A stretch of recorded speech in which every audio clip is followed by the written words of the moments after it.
Good evening student, कैसे हैं आप सभी। मैं शिवांशु सिंह आपका स्वागत करता हूं अपने चैनल स्टडी विद शिव में। जैसा कि हम लोग लगातार एक क्रम से चल रहे थे और हम लोग सबसे पहले हिस्ट्री ख़त्म किए, फिर ज्योग्राफी ख़त्म किए, फिर हमने सिविक्स की बात की। और सिविक्स में ये चैप्टर जो चल रहा था जिसका नाम था कॉन्स्टिट्यूशन डिजाइन, और इस चैप्टर को मैं आधा पढ़ा चुका था। मतलब कॉन्स्टिट्यूशन डिजाइन के आधार पर हमने आपको बता दिया था कि साउथ अफ्रीका का कॉन्स्टिट्यूशन कैसे बन रहा था। तो आज हम अपने इंडियन कॉन्स्टिट्यूशन की बात करेंगे कि हमारा इंडियन कॉन्स्टिट्यूशन कैसे बन रहा था भाई, क्योंकि कॉन्स्टिट्यूशन बना होगा और आपको जहां तक थोड़ा बहुत याद होगा कि इसको बनने में 2 साल 11 माह 18 दिन का पूरा समय लगा था। मतलब 2 years 11 month and 18 days में पूरा कंप्लीट हुआ था। अगर बात करें तो खर्चा भी बहुत हुआ था, उस समय का लाखों रुपए खर्चा हुआ था इसको बनाने में। तो कैसे बना था हमारा इंडियन कॉन्स्टिट्यूशन, आज हम इसके बारे में बात करेंगे। और इंपॉर्टेंट है, आपकी नॉलेज के लिए भी जरूरी है और बेसिकली आपके कोर्स के लिए तो जरूरी है ही है। ठीक है, तो इसको थोड़ा सा पढ़ते हैं, आगे बढ़ते हैं। अभी तक मैंने कितना बताया एक बार आपको मैं पूरा रिवाइज करा देता हूं कि जो मैंने बताया आपको, फिर हम इस चैप्टर में आगे बढ़ेंगे। रिवीजन जरूरी है क्योंकि मान लीजिए कहीं से भी आपसे पूछ लिया जाए। और हाँ, कुछ बच्चे पूछ रहे थे सर नोट्स कैसे बनाए, नोट्स कैसे बनाए। तो आप जिसमें कंफर्टेबल रहें, अगर आपको लग रहा है कि आप मेरी नोट्स बनाए, क्योंकि मैं पीडीएफ भी आपको प्रोवाइड कर रहा हूं, ऐसा तो नहीं है कि मैं केवल बता रहा हूं, आपको पीडीएफ दे रहा हूं और आप लिख लीजिए। अगर मन है, नहीं मन है तो आप उसी पीडीएफ से पढ़ लीजिए, पर आपको लिखना पड़ेगा, आपको याद रखना पड़ेगा। आप कैसे याद रख पा रहे हैं, लिखकर याद रख पा रहे हैं या फिर पीडीएफ से पढ़ ले रहे हैं, ये आपके ऊपर है। ठीक है, आप नोट्स बना सकते हैं, कोई दिक्कत नहीं। आप चाहे स्कूल की नोट्स इससे बना लीजिए, चाहे आप अपने रफ नोट्स में इसको लिख लीजिए, पर जहां लिखिए इसको सेफ रखिए। ठीक है, चैप्टर की जब शुरुआत की तो चैप्टर की शुरुआत करते ही हमने बात की साउथ अफ्रीका की। हमने कहा साउथ अफ्रीका एक ऐसी कंट्री है जहां पर 3 तरह के लोग रह रहे थे। कौन कौन रह रहे थे? तो एक थे आपके ब्लैक, दूसरे थे आपके कलर्ड और तीसरे थे आपके व्हाइट्स। मैंने कहा अगर ब्लैक्स की बात करते हैं तो ये जो ब्लैक्स थे ये नेटिव लोग थे वहां के, मतलब वहीं के निवासी थे। मतलब साउथ अफ्रीका जो देश था वो किसका था? वो ब्लैक्स का था। और ये लोग यहाँ की लगभग 3/4 पॉपुलेशन को कवर कर रहे थे। मतलब अगर 100 लोग हैं तो 100 का 3/4, 100 इंटू 3/4, और अगर मल्टीप्लाई करेंगे 25 या 75, लगभग 100, अगर 100 लोग साउथ अफ्रीका में रह रहे हैं तो 75 जो लोग हैं वो ब्लैक्स हैं। इसका मतलब है वो देश किसका है? तो साउथ अफ्रीका देश ब्लैक्स का है, बट ब्लैक्स रूल नहीं कर रहे हैं। ब्लैक्स तो बेचारे गुलाम बने हुए हैं। अब ब्लैक्स आपको समझ में आ गया। कलर्ड, कलर्ड कौन थे? तो जो रेशियल, रेशियल का मतलब है जो रंग के आधार पर अलग थे, ना ही ब्लैक थे ना ही व्हाइट्स थे, कलर्ड में रहते थे। मतलब बेसिकली कहां से आए थे? तो ये इंडिया से आए थे, माइग्रेटेड फ्रॉम इंडिया। मतलब ऐसे लोग जो इंडिया से साउथ अफ्रीका गए थे वो कलर्ड कहलाते थे। और व्हाइट्स की बात करेंगे, ये ऐसे लोग थे जो वहां पर रूल कर रहे थे। मतलब ब्लैक्स पर रूल कौन कर रहे थे? तो ब्लैक्स पर रूल कर रहे थे व्हाइट्स। अब रूल कैसे कर रहे थे? तो रूल करने के लिए इन्होंने एक अपना सिस्टम बना रखा था कि भाई हम इस तरह रूल करेंगे। किस तरह रूल करेंगे तो एक बार देख लेते हैं। तो इन्होंने अपना एक सिस्टम बना रखा था, उस सिस्टम को कहा जाता था अपार्थाइड सिस्टम। अभी अपार्थाइड सिस्टम क्या था? ये अपार्थाइड सिस्टम एक ऐसा सिस्टम है जिसमें हमने देखा कि जो व्हाइट्स और ब्लैक्स थे उनको रेशियल्स के, रेशियल मतलब रंग के आधार पर सेपरेट कर दिया जा रहा था। मतलब रेशियल का मतलब रंग, रंग भेद के आधार पर सेपरेट कर दिया जा रहा था। और जो ब्लैक, इन ब्लैक्स को और ब्लैक्स के साथ इल ट्रीटमेंट किया जा रहा था, मतलब बुरा व्यवहार किया जा रहा था। कह रहे थे कि आप काले हैं और आपको यहाँ की सभी सर्विसेज पाने का कोई राइट नहीं है। अब कैसा इल ट्रीटमेंट किया जा रहा था? तो वो आपने देखा था सेग्रीगेशन में। मैंने आपको बताया सेग्रीगेशन क्या है। तो सेग्रीगेशन में हम देख रहे हैं कि ब्लैक्स और व्हाइट्स को कैसे डिफ्रेंशिएट किया जा रहा है। चाहे आप स्कूल्स ले लें, ब्लैक्स के लिए अलग, व्हाइट्स के लिए अलग। चाहे आप थिएटर्स ले लें, मतलब जहां पर पिक्चर वगैरह लगेंगी वो भी अलग। चाहे आप हॉस्पिटल ले लें, चाहे आप बसेस ले लें, चाहे आप ट्रेन्स ले लें, हर जगह पर ब्लैक्स और व्हाइट को अलग अलग तरह से डिफ्रेंशिएट किया गया था। मतलब ब्लैक अलग थे और व्हाइट्स अलग थे। और इसी को क्या कहा जाता था? यही डिफ्रेंशिएट, मतलब यही जो अंतर किया जा रहा था, यही क्या कहलाता था? सेग्रीगेशन कहलाता था। तो अपार्थाइड सिस्टम के अंतर्गत सेग्रीगेशन चल रहा था। अब हम बात करेंगे वहां के कॉन्स्टिट्यूशन की। तो अगर हम बात करते हैं साउथ अफ्रीका के कॉन्स्टिट्यूशन कैसे बनता है, तो इसको हम 3-4 पॉइंट्स में आपको बताएं। सबसे पहले मैंने 1950 से स्टार्ट किया। मैंने कहा 1950 का समय था जिस समय व्हाइट्स के खिलाफ प्रोटेस्ट हो रहे थे। मतलब अपार्थाइड सिस्टम के खिलाफ, के अगेंस्ट क्या हो रहा था? प्रोटेस्ट हो रहा था। और इसी 1950 में एक पार्टी बनती जिसका नाम है अफ्रीकन नेशनल कांग्रेस पार्टी, और जिससे बिलोंग कर रहे थे आपके नेल्सन मंडेला। फिर नेल्सन 1964 में पहुंचते हैं और 1964 में क्या होता है कि नेल्सन मंडेला प्रोटेस्ट कर रहे थे अपार्थाइड सिस्टम के खिलाफ, और नेल्सन मंडेला को लाइफ इंप्रिजनमेंट हो जाती है। लाइफ इंप्रिजनमेंट का मतलब है आजीवन कारावास हो जाती है। क्यों? क्योंकि ये प्रोटेस्ट कर रहे थे अपार्थाइड सिस्टम के खिलाफ। नेल्सन मंडेला और इनके साथ 7 और लीडर्स थे जिनको क्या होती है, आजीवन कारावास की सजा हो जाती है और भेज दिया जाता है वहीं के एक आइलैंड में। ठीक है, फिर लगभग 20 ईयर्स के बाद, 28 ईयर्स के बाद इनको लाइफ इंप्रिजनमेंट से छूट मिलती है, मतलब ये जेल से बाहर आते हैं। क्यों? क्योंकि ये अब अफ्रीकन नेशनल कांग्रेस पार्टी ने अपनी गवर्नमेंट बना ली है और गवर्नमेंट ने रूल्स चेंज कर दिए हैं, जितने भी ब्लैक्स हैं सबको बाहर निकाल लिया है। और फिर मैंने कहा 1994 में यहां का कॉन्स्टिट्यूशन बनना स्टार्ट होता है, साउथ अफ्रीका का कॉन्स्टिट्यूशन बनना स्टार्ट होता है। क्यों? अब इन दोनों के बीच कॉन्स्टिट्यूशन जब बनना स्टार्ट हो रहा था तो हमने देखा कि जो लीडर्स थे, कुछ लीडर्स अलग डिमांड कर रहे थे और कुछ लीडर्स अलग डिमांड कर रहे थे। जो आपके ब्लैक्स थे उसमें भी कुछ अलग कह रहे थे कि नहीं, जो हमारे साथ इल ट्रीटमेंट हुआ है वो व्हाइट्स के साथ भी होना चाहिए, मतलब ये कुछ बदला मांग रहे थे। और कुछ ऐसे थे जो कह रहे थे नहीं यार, अब ये बदला बदला, आज हम पावर में आए हैं, कल वो पावर में आएंगे तो फिर बदला लेंगे। तो इससे बढ़िया है बदले की भावना छोड़कर सभी को क्या किया जाए, बराबर कर दिया जाए, सभी को एक इक्वल आपको राइट्स दे दिया जाए कि कोई किसी को परेशान नहीं करेगा। और इसी पर नेल्सन मंडेला कहे कि हाँ सही बात है, एक कॉन्स्टिट्यूशन बना दिया जाए और सबको इक्वल राइट्स दे दिया जाए, जिससे ना ब्लैक्स व्हाइट्स को परेशान करें ना व्हाइट्स ब्लैक को परेशान करें। और लास्ट में मैंने आपको दिखाया है 10 दिसंबर आपका 1996 में, लगभग 2 साल की डिबेट के बाद, 94 से 2 साल की डिबेट के बाद 10 दिसंबर 1996 में आपका साउथ अफ्रीका का कॉन्स्टिट्यूशन बनकर तैयार हो जाता है। इतना मैंने आपको बता दिया था। फिर मैंने कहा कॉन्स्टिट्यूशन की जरूरत क्यों होती है, तो ऑब्वियस सी बात है कि लोगों में समानता का भाव रहे, ट्रस्ट रहे लोगों में, लोग जिस देश में रह रहे हैं उस देश के लोगों पर, मतलब गवर्नमेंट पर विश्वास कर सकें। और मैंने कहा गवर्नमेंट भी अगर रहेगी तो कॉन्स्टिट्यूशन के हिसाब से ही काम करेगी, बिना कॉन्स्टिट्यूशन के हिसाब से काम नहीं करेगी। तो इसीलिए कॉन्स्टिट्यूशन की जरूरत हर देश को पड़ती है, और हमारे देश में भी कॉन्स्टिट्यूशन बना। अब हमारे देश में कैसे कॉन्स्टिट्यूशन बना, आज हम इस पर बात करेंगे। ठीक है, ये देखिए जितना मैंने आपको बताया ये सब आपने पढ़ा हुआ है। New constitution of south Africa, need of constitution आपने पढ़ लिया। फिर देखिए 10 दिसंबर 1996 को नेल्सन मंडेला ऑफिशियली रूप से साइन करते हैं और कॉन्स्टिट्यूशन को लागू करते हैं। आज हम बात करेंगे making of the Indian constitution, it is a important topic of your chapter. ठीक है, अब कैसे बन रहा है हमारा, तो एक एक पॉइंट को पढ़ेंगे और एक एक पॉइंट को दिमाग में रखते चलेंगे। कह रहे there was one big advantage for the makers of Indian constitution because they did not have to create conscious about what a democratic India should look like. अब मैंने आपको बताया कि 1930 में, नहीं याद है तो आप दिमाग में रख लीजिए कि 1930 में ही कॉन्स्टिट्यूशन हमारा ड्राफ्ट कर लिया गया था, मतलब सेव करके रख लिया गया था। बना नहीं था, अभी लागू नहीं हुआ था, पर सेव करके रख लिया गया था। और दिक्कत लोगों को इसलिए नहीं हो रही थी क्योंकि यहाँ पर जो लोग थे वो नेटिव या तो भारतीय थे और या तो अंग्रेज थे। अंग्रेजों के लिए तो कॉन्स्टिट्यूशन बनाना नहीं है, बनाना हमें भारतीयों के लिए कॉन्स्टिट्यूशन है। तो इसीलिए बहुत ज्यादा जो साउथ अफ्रीका में दिक्कत हो रही थी वो यहाँ पर नहीं हो रही थी।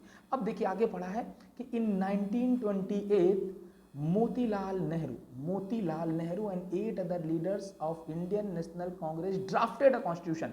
तो मैंने कहा 1928 में मोतीलाल नेहरू और वहां के 8 और लीडर्स, मोतीलाल नेहरू और 8 और लीडर्स मिलकर एक कॉन्स्टिट्यूशन को ड्राफ्ट करते, मतलब सेव करके उसे रख लेते। तो 1928 में, अभी ये वाला दिमाग से हटाइएगा, 1930 वाला, ठीक है, हमारे यहाँ परेशानी नहीं हुई। पर सबसे पहले 1928 में हम देख रहे हैं कि ड्राफ्ट करते हैं, मतलब लिखने का काम कर लेते हैं। फिर 1931 में एट द कराची सेशन, तो ये पूछा जाता है आपसे कि किस सेशन में, ठीक, मैपिंग में क्वेश्चन बन जाता है कि 1931 में कहाँ पर सेशन हुआ था, तो कराची है आपका पाकिस्तान में। ठीक है, तो at 1931 at the Karachi session Indian National Congress dwelt on how independent India constitution to look like. अब कराची सेशन में जो 1931 में कि उन्होंने बता दिया कि किस तरह से एक भारत हमारा दिखना चाहिए, मतलब किस तरह से एक भारतीय संविधान दिखना चाहिए, ये 1930 में बात हो रही। फिर हम पहुंचते हैं 1935 में। देखिए एक एक करके 1920 में मोतीलाल नेहरू और उसके अलग लीडर्स के द्वारा क्या किया जा रहा है, इंडियन नेशनल कांग्रेस के लीडर्स थे, इनके द्वारा कॉन्स्टिट्यूशन को ड्राफ्ट कर लिया जा रहा है, सेव कर लिया जा रहा है। 1931 में कराची सेशन हो रहा है जिसमें कांग्रेस लीडर कह रहे हैं कि भैया किस तरह का हमारा कॉन्स्टिट्यूशन होना चाहिए ये हमें पता है।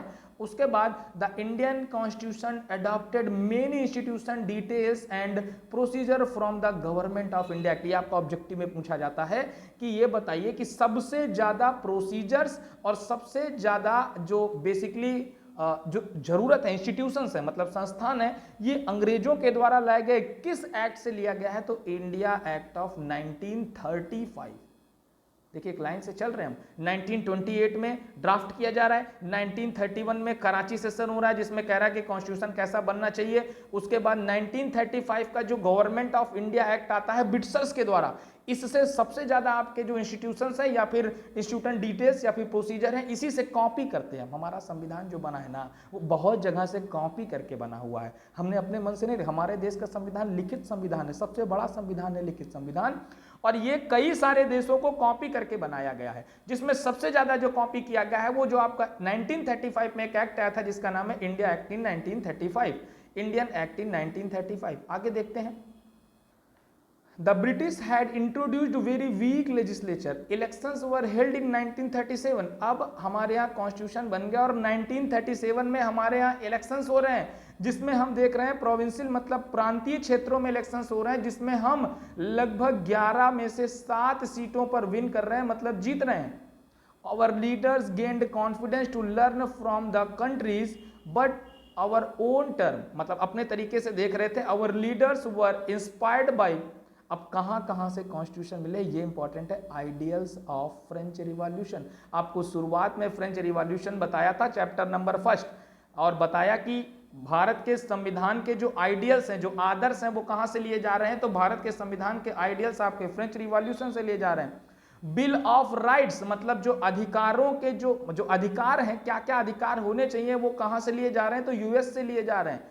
प्रैक्टिस ऑफ पार्लियामेंट्री डेमोक्रेसी कहां से ली जा रही है, तो ब्रिटेन से ली जा रही है, कि कैसे हम एक पार्लियामेंट को चलाएंगे, ये कहां से लिया जा रहा है, तो ये ब्रिटेन से लिया जा रहा है। और सोशल एंड इकोनॉमिक इक्वलिटी आपके रशियन रिवॉल्यूशन से ली जा रही है। तो हमने कहा ना कि हमने अपना जो संविधान बनाया है वो कई जगह से कॉपी करके बनाया है। हमारा संविधान ऐसा नहीं है कि हमने अपने मन से बना दिया। हमारे यहाँ फ्रेंच रिवॉल्यूशन से आइडियल्स लिए गए, यूएस से हमारे बिल ऑफ राइट्स लिए गए, जो पार्लियामेंट में कैसे प्रैक्टिस की जाए ये ब्रिटेन से लिया गया, और सोशल और इकोनॉमिक इक्वालिटी की अगर बात करें तो आपका रशियन रिवॉल्यूशन से लिया गया। तो इतना आपको दिमाग में रखना है। इसके बाद अगर बात करते हैं तो हम बात करेंगे कि कॉन्स्टिट्यूशन बनाने के लिए एक सभा बनी थी, तो कैसी सभा थी, तो उसको छोड़िए, जितना अभी पढ़ा है एक बार उसको फटाफट हम अलग से रिवाइज कर लेते हैं तो दिमाग में बैठ जाएगा।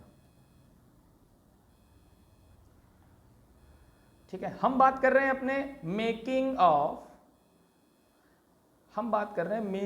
Of Indian constitution.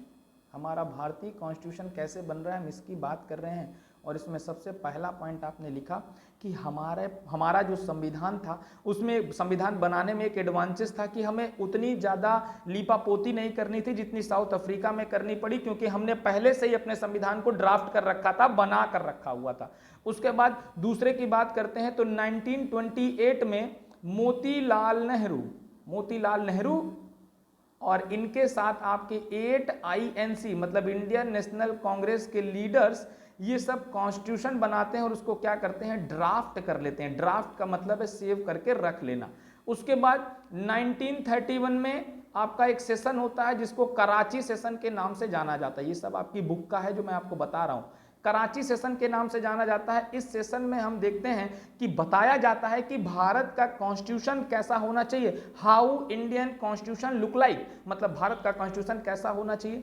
फिर और आगे बढ़े तो हमने देखा 1937 आपके प्रोविंशियल के इलेक्शंस होते हैं, प्रोविंशियल, प्रोविंशियल का मतलब होता है प्रांतीय इलेक्शंस होते हैं, और ये प्रांतीय इलेक्शंस में भारत लगभग, मतलब भारत के लोग जो है वो आईएनसी, भारत के लोग क्या कहें, आईएनसी कहें, इंडियन नेशनल कांग्रेस 11 में से 7 सीटों पर जीत विजय प्राप्त करता है।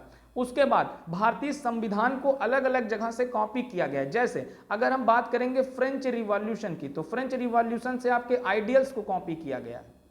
उसके बाद अगर बात करेंगे हम आपके यूएस से क्या लिया गया है, तो बिल ऑफ राइट, यूएस से आपका बात करेंगे तो बिल ऑफ राइट्स जो है, मतलब अधिकारों के जो क्षेत्र हैं वो कहां से लिए गए हैं, आपके यूएस से लिए गए हैं। उसके बाद तीसरे नंबर पे अगर हम ब्रिटेन की बात करते हैं कि ब्रिटेन से क्या लिया गया है, तो ब्रिटेन से आपका लिया गया है आपके कैसे पार्लियामेंट के सेशंस चलेंगे, ये कैसे, ये ब्रिटेन से लिया गया है। और लास्ट में आपका लास्ट जो रिवॉल्यूशन था जिसका नाम था आपका रशियन रिवॉल्यूशन, और रशियन रिवॉल्यूशन से आपके क्या लिया गया है, तो रशियन रिवॉल्यूशन से आपके सोशल एंड डेमोक्रेटिक राइट्स लिए गए हैं कि कैसे आपका सामाजिक और प्रजातांत्रिक राइट्स होना चाहिए। तो इतना तो मैंने आपको बताया मेकिंग ऑफ इंडियन कॉन्स्टिट्यूशन में। अब बना कौन रहा है इंडियन कॉन्स्टिट्यूशन, तो उसके लिए एक असेंबली बन रही है, एक सभा बन रही है, और वो सभा को कहा जाता है कॉन्स्टिट्यूएंट असेंबली। असेंबली मतलब संवैधानिक सभा, ठीक है। अब कॉन्स्टिट्यूएंट असेंबली की बात करते हैं, चलिए देखते हैं वहां पर कौन कौन लोग हैं और क्या क्या कर रहे हैं भारत के लिए। देखिए, Indian constitution was done by N assembly on elected representative called the constitution assembly. मतलब जो इंडियन कॉन्स्टिट्यूशन बन रहा है वो किसके द्वारा बन रहा है, कुछ रिप्रेजेंटेटिव हैं जो, वही याद करिए 11 में से 7 जीत कर आ रहे हैं, उन्हीं रिप्रेजेंटेटिव के द्वारा एक असेंबली बन रही है, और ये असेंबली क्या कर रही है, कॉन्स्टिट्यूशन बनाने का काम कर रही है। देखेंगे लगभग कितने मेंबर्स हैं, तो 299 मेंबर्स होंगे। उसके बाद constituent assembly were held in July 1946 and first meeting was held in December 1946। संवैधानिक सभा की जो पहली मीटिंग हो रही है वो कब हो रही है, दिसंबर 1946 में। Soon after the country was divided. देखिए 1946 के बाद आपको पता है 15 अगस्त 1947 में हमारे देश को क्या किया गया था, अलग कर दिया गया था। तो soon after the divided India and Pakistan the constituent assembly that road the Indian constitution had 299 members. अब जब इंडिया पाकिस्तान के अभी मेंबर्स 7 थे, फिर जैसे इंडिया पाकिस्तान को अलग कर दिया गया तो मेंबर्स भी अलग अलग हो गए। तो अब कितने मेंबर्स बचे, तो पार्टीशन के बाद जो भारतीय कॉन्स्टिट्यूट असेंबली में मेंबर बचे वो कितने बचे, तो 299 मेंबर्स बचे। The assembly adopted the constitution on 26 नवंबर 1949। इसके बीच 2 साल 11 माह 18 दिन का समय लग रहा है, कॉन्स्टिट्यूशन बनकर तैयार हो रहा है, और जो असेंबली है वो उस कॉन्स्टिट्यूशन को अडॉप्ट कब कर रही है, तो याद रखिएगा दोनों में अंतर है। कॉन्स्टिट्यूशन वाज अडॉप्टेड इन 26 नवंबर 1949, मतलब बनकर तैयार हो गया है आपका 26 नवंबर 1949 को, और लागू कब हो रहा है, तो कॉन्स्टिट्यूशन लागू हो रहा है, constitution came into effect in 26 जनवरी 1950। तो याद रखिएगा कॉन्स्टिट्यूशन इफेक्ट में कब आया था, मतलब लागू कब हुआ था, तो 26 जनवरी 1950 को आपका भारतीय कॉन्स्टिट्यूशन लागू हुआ था, और 26 नवंबर 1949 को ये क्या बनकर तैयार हो गया था, मतलब अडॉप्ट कर लिया गया था। और जो 1950 को जब ये बनकर तैयार हुआ तो इसी दिन को क्या रिपब्लिक डे के रूप में मनाया जाता है। तो इतना मैंने आपको बताया, एक बार फिर से मैं बता देता हूं क्या थी कॉन्स्टिट्यूएंट असेंबली। तो मैंने कहा Indian constitution was done by N assembly of elected representative called constituent assembly. उसके बाद जो पहली कॉन्स्टिट्यूएंट असेंबली की जो फर्स्ट मीटिंग होती है वो होती है दिसंबर 1946 में। उसके बाद आपका इंडिया पाकिस्तान डिवाइड हो जाता है, और अब केवल 299 मेंबर्स आपके इंडियन कॉन्स्टिट्यूशन को बनाने में बसते हैं। द असेंबली के द्वारा जो इंडियन कॉन्स्टिट्यूशन है वो 26 नवंबर 1949 को अडॉप्ट कर लिया जाता है, मतलब बना दिया जाता है, और बनाने में समय लग रहा है 2 ईयर्स 11 मंथ एंड 18 डेज। उसके बाद कॉन्स्टिट्यूशन केम इनटू इफेक्ट में कब आ रहा है, तो 26 जनवरी 1950, 26 जनवरी 1950 को भारतीय संविधान भारत में लागू कर दिया गया था, और इसी दिन को रिपब्लिक डे के रूप में मनाया गया। तो इतना तो पॉइंट्स आपको दिमाग में रखना था, ठीक है। आगे बढ़ते देखिए, ये एक सिंपल सा मैंने एक ग्राफ है, अगर ग्राफ देखेंगे यहाँ से आप आसानी से समझ जाएंगे चीजें, तो एक बार इसको भी समझ लेते हैं।